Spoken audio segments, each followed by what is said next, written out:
ہماری زندگی کا ایک بہت اہم ساتھی ہے جس کو ہم سفر کہا جاتا ہے۔ اسلام بیوی کے بارے میں کیا درس دیتا ہے؟ اور فیملی ممبر سے اب بھی بہت پیار کر رہے ہوتے ہیں، مگر بعض اوقات بیوی کو بڑا ڈیگریڈ کرتے ہیں۔ ہم شاید بھول گئے ہیں کہ ہماری زندگی کا بہت بڑا حصہ جس کے ساتھ گزرا ہے، ہم اس کے ساتھ بعض اوقات زیادتی کرتے ہیں۔ ہم کاروبار میں تکلیف میں ہوں، ہم باہر کسی ٹینشن میں ہوں، کسی بندے سے کسی بات کوئی بری لگ گئی، سارا غصہ آ کر اب بندے نے اپنی زوجہ پہ نکالنا ہے، کیونکہ وہ بیچاری تو کچھ نہیں کہہ سکے گی۔ پہلے کے زمانے جاہلیت میں بھی یہی تھا کہ عورتوں کو پیر کی جوتی سے زیادہ ذلیل سمجھا جاتا تھا، مگر کیا آج بھی کچھ گھرانوں میں ایسا نہیں ہے؟ ہماری زوجہ کی شاید ہر دعا میں ہم ہوتے ہیں، ہم اپنی بیوی کے لیے کتنی دعا کرتے ہیں، غور کیجیے۔ حالانکہ میں نے دیکھا ہے کہ جن کی شریک حیات دنیا سے جاتی ہے نا، وہ لوگوں کو میں نے ٹوٹتے بھی دیکھا ہے۔ تو ایسا نہ کرے، جس طرح وہ آپ کے لیے محبت کا اظہار، دعاؤں کی آپ کی خدمت گار ہے، آپ بھی اس کے لیے اچھا برتاؤ کریں۔ اور نبی پاک کا کیا انداز تھا؟ میں تو آج اسلام کی شریعت کی، اللہ کے نبی کی بات کرنے آپ کے سامنے آیا ہوں۔ اللہ کے حبیب علیہ الصلوۃ والسلام سے سوال کیا گیا کہ حضور آپ کو دنیا میں سب سے زیادہ پسند کون ہے؟ اللہ کے حبیب نے فرمایا عائشہ۔ نبی پاک نے اپنی زوجہ کا نام لیا۔ پھر نبی پاک گھر اپنی ازواج کے ساتھ کیا انداز ہوتا تھا؟ گھر کا سودا سلف لے کے جاتے، کھانے پینے میں ہاتھ بٹاتے، محبت اور پیار کا اظہار فرماتے، سافٹ ماحول تھا گھر کے اندر۔ ہمارے گھر میں ایسا ماحول ہے؟ اسلام سے پہلے مال کے لیے جانوروں اور دوسرے ساز و سامان کے ساتھ ساتھ بیوی کو بھی رہن رکھوا دیا جاتا تھا۔ جیسے پیسے کوئی رہن رکھواتا تھا نا، بیوی بھی ایک مال کی طرح تھی، لوگ گروی رکھوا دیتے تھے اپنی بیوی کو۔ یہ اسلام سے پہلے عورتوں کا حال تھا، بیویوں کا حال تھا۔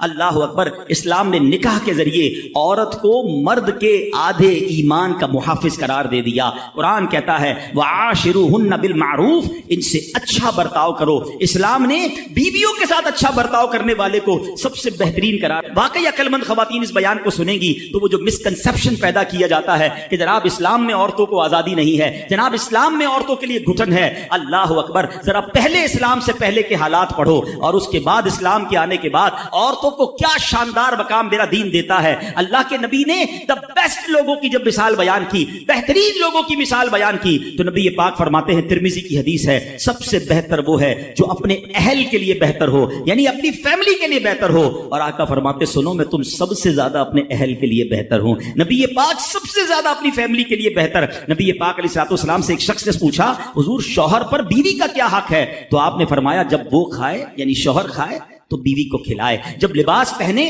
اسے بھی پہنائے، اس کے چہرے پر نہ مارے، اسے بدصورت نہ کہے، اور اگر سمجھانے کے لیے اس سے علیحدگی کرنی پڑے تو گھر میں ہی علیحدگی کرے۔ اللہ اکبر! ایک بار حضرت عمر فاروق رضی اللہ عنہ کی بارگاہ میں، سنیے گا بڑا دلچسپ واقعہ۔ سیدنا عمر فاروق کا کتنا بڑا نام ہے، آپ کے جلال کی، آپ کی عدالت کی مثالیں دی جاتی ہیں، بڑے بڑے لوگ آپ کے سامنے تھر تھر کانپتے تھے۔ آپ کا گھر میں انداز کیا تھا کہ ایک شخص آیا کہ میں حضرت عمر کے پاس جاؤں اور بتاؤں میری بیوی جو ہے مجھ سے اس طرح بات کرتی ہے، اور میرا وہ انداز نہیں ہوتا جو شوہر کے سامنے ہونا چاہیے، ہوتا ہے گھروں میں ہو جاتا ہے۔ حضرت عمر کے دروازے پر پہنچا نا تو اندر سے اسے سیدنا عمر فاروق رضی اللہ عنہ کی زوجہ ام کلثوم رضی اللہ تعالیٰ عنہ کی ناراضگی کی عالم میں گفتگو کرتے ہوئے سنا۔ وہ حضرت عمر سے بات کر رہی تھی، تو وہ شوہر سوچنے لگا کہ میں تو اپنی بیوی کی شکایت لے کر آیا تھا، حضرت کے تو گھر کا بھی معاملہ ہی ایسا ہی ہے۔ تو وہ کہتے میں واپس ہونے لگا۔ حضرت عمر نے بلا لیا، کیوں آئے تھے؟ تو کہا کہ میں تو حضرت اپنی بیوی کی شکایت کرنے آیا تھا، مگر میں آپ کے دروازے پر آیا، آپ کا بھی معاملہ ہی ایسا ہی ہے، تو میں سمجھ گیا ہم دونوں ایک ہی معاملے میں ہی ہیں۔ اب حضرت عمر نے جو ان کی تربیت فرمائی نا، آپ نے فرمایا میری بیوی کے مجھ پر چند رائٹس ہیں، چند حقوق ہیں، مجھے اس سے چند فائدے حاصل ہوتے ہیں جس کی بنا پر میں اس سے درگزر کرتا ہوں۔ پہلا یہ کہ یہ میرے لیے جہنم کی آڑ ہے، میرا دل اس کی وجہ سے حرام کاموں سے بچا رہتا ہے۔ نمبر 2، جب میں گھر سے نکل جاتا ہوں یہ میری خزانچی بن جاتی ہے، یعنی میرے مال کی نگہبان بن جاتی ہے، میری دھوبن بن جاتی ہے، میرے کپڑے دھوتی ہے، میرے بچے کی پرورش کرتی ہے، میرے لیے روٹیاں اور کھانے پکاتی ہے۔ تو وہ شخص کہتا ہے یہ سارے فائدے تو مجھے بھی اپنی بیوی سے حاصل ہیں، تو میں تو کبھی درگزر سے کام نہیں لیتا، وہ مجھے کہتی میں اسے لڑنا شروع کر دیتا ہوں۔ کہتا آج آپ کی بات سے نصیحت مل گئی، اب میں اپنی بیوی کی چھوٹی ماٹی باتوں کو میں بھی درگزر کرتا ہوں۔ کتنی پیاری بات بتائی، ہم وہ ساری باتیں بھول جاتے ہیں، ایک غلطی پر پکڑ لیتے ہیں، ایک غلطی پر ڈانٹتے ہیں، ہر غلطی پر جناب ایسا نہیں ہوتا، ہر غلطی کی سزا سزائے موت نہیں ہوتی ہے، ہم غلطیاں نہیں کرتے۔ اگر جس طرح ہم اپنی بیوی کو ہر غلطی پر ڈانٹتے وہ ڈانٹنا شروع کرتے پھر کیا حال ہوگا؟ ایسا نہ کرے، وہ بھی دل رکھتی ہے، ہم نے کسی انسان سے شادی کی ہے، کمپیوٹر سے نہیں کی، ٹھیک ہے نا؟ تو کمپیوٹر بھی آج کل وائرس آ جاتا ہے، تو وہ تو انسان ہے، غلطی ہو گئی، کوئی بات نہیں۔ تو سبحان اللہ، اتنا پیارا آخری نبی رسول ہاشمی صلی اللہ تعالی علیہ وسلم، جسے کوئی اہم حاجت درپیش ہو وہ مجھ پر کثرت سے درود شریف پڑھے، کیونکہ درود پاک دکھ، درد اور مصیبتوں کو دور کرتا اور رزق میں اضافہ کرتا ہے۔ تو جب بھی کوئی مشکل آئے، پریشانی آئے، تکلیف آئے، ٹینشن آ جائے تو اس کا بار بار اظہار کرنے سے ٹینشن دور نہیں ہو جاتا. کوئی بھی مشکل آتی ہے بندہ سبھی کو بتاتا پھرے، بار بار ذکر کرتا رہے کہ یار بڑی مشکل میں ہوں، بڑی پریشانی میں ہوں. شاعر کہتے ہیں نا کہ دکھوں نے تم کو جو گھیرا ہو تو درود پڑھو، دکھوں نے تم کو جو گھیرا ہو تو درود پڑھو، جو حاضری کی تمنا ہو تو درود پڑھو. تو جب ٹینشن دور کرنے کا، مشکل دور کرنے کا، پریشانی دور کرنے کا وظیفہ مل گیا ہے، چابی مل گئی ہے، تو پھر فضول باتیں کرنے کی بجائے ہمیں درود پاک کی کثرت کرنی چاہیے.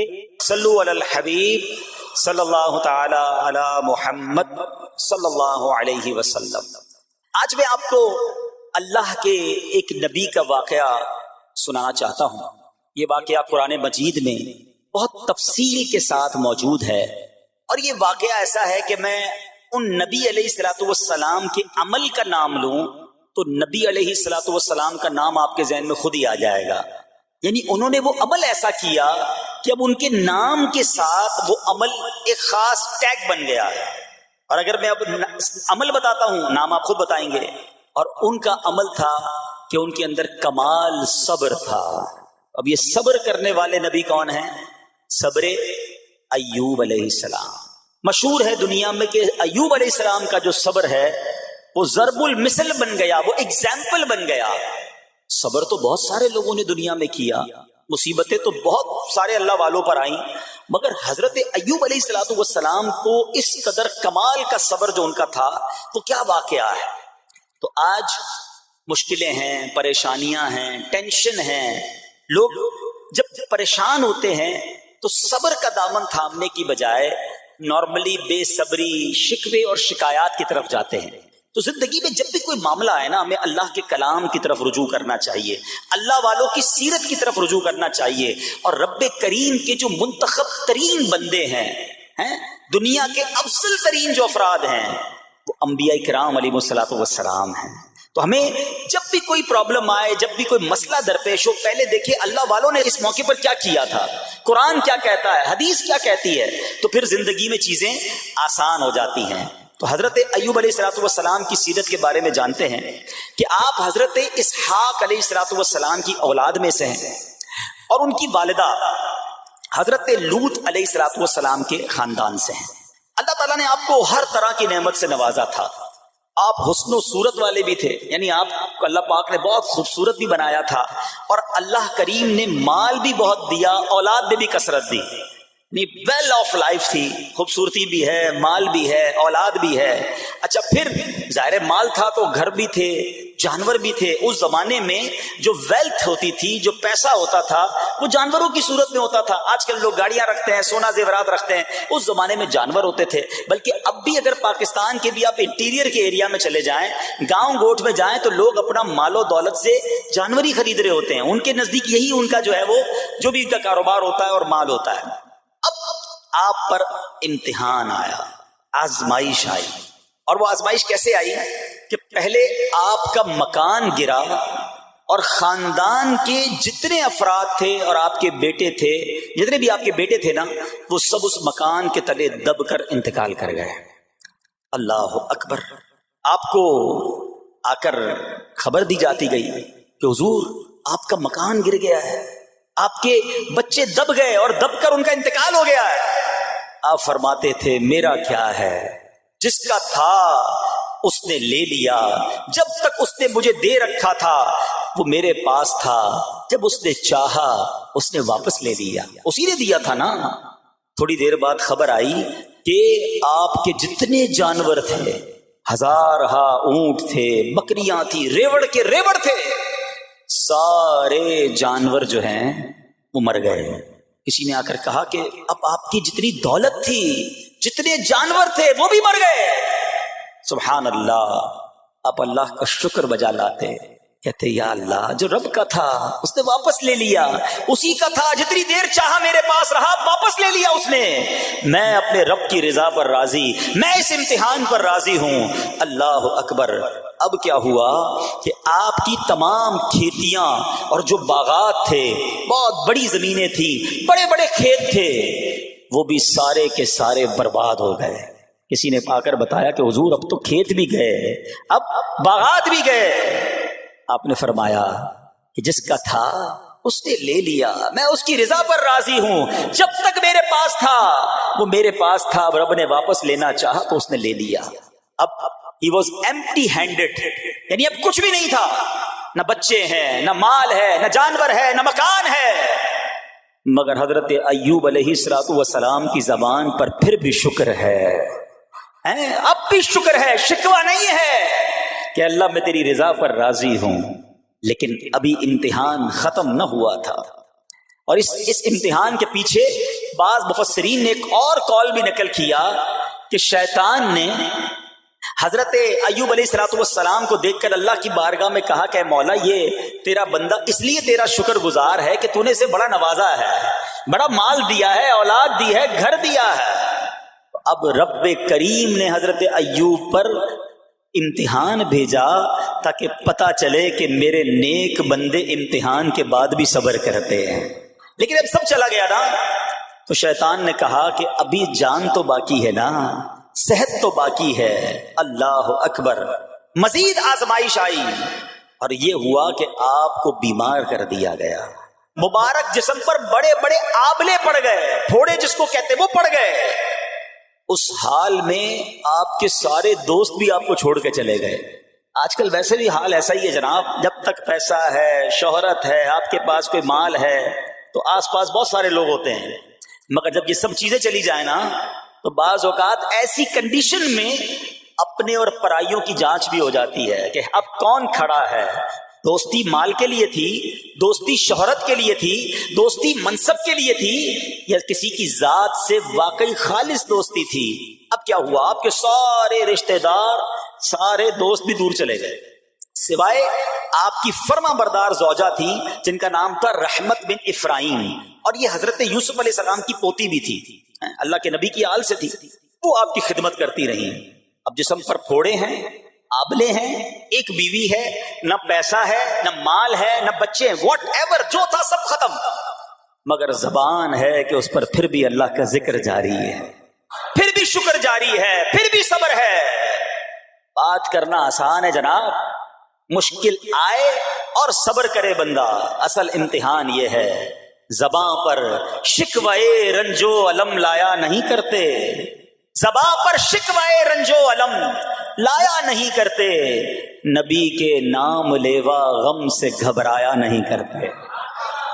ہم میں سے کسی پر ایسی آزمائش نہیں آئی نا، چھوٹی موٹی آزمائشیں تو آتی رہیں گی۔ ایک بات یاد رکھنا، یہ زندگی کی جو گاڑی ہے نا، یہ مسائل کے پہیوں پر ہی چلتی ہے۔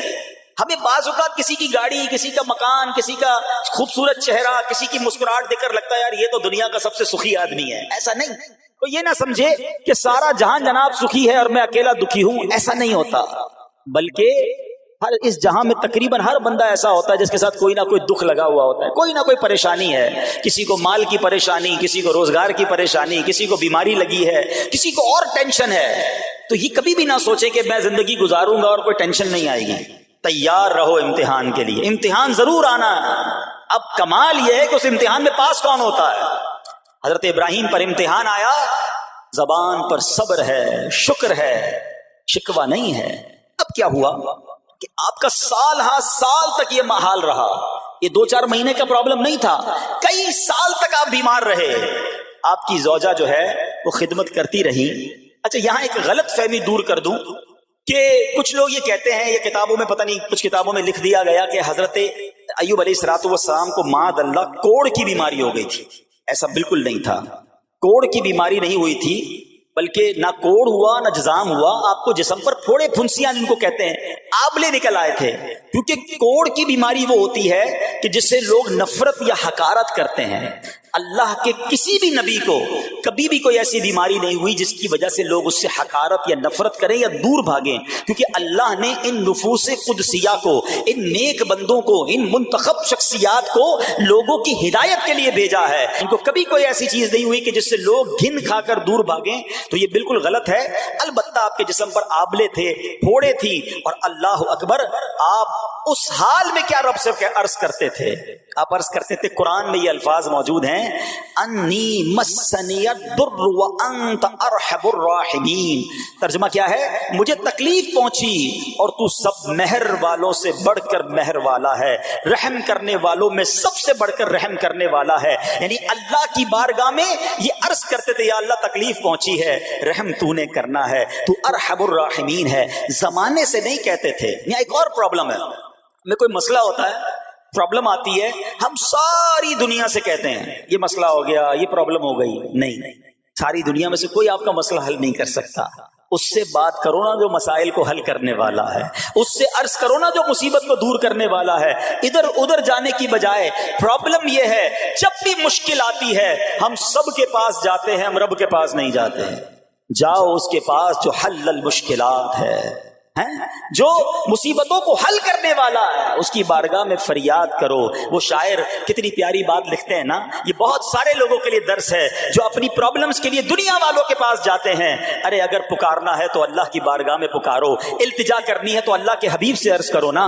شاعر لکھتے ہیں کسی کا احسان کیوں اٹھائیں، کسی کو حالات کیوں بتائیں، کسی کا احسان کیوں اٹھائیں، کسی کو حالات کیوں بتائیں. تمہیں سے مانگیں گے تم ہی دو گے، تمہارے در سے ہی لو لگی ہے. ہم اللہ کی بارگاہ میں عرض کریں، اللہ کے حبیب کی بارگاہ میں لو لگائیں.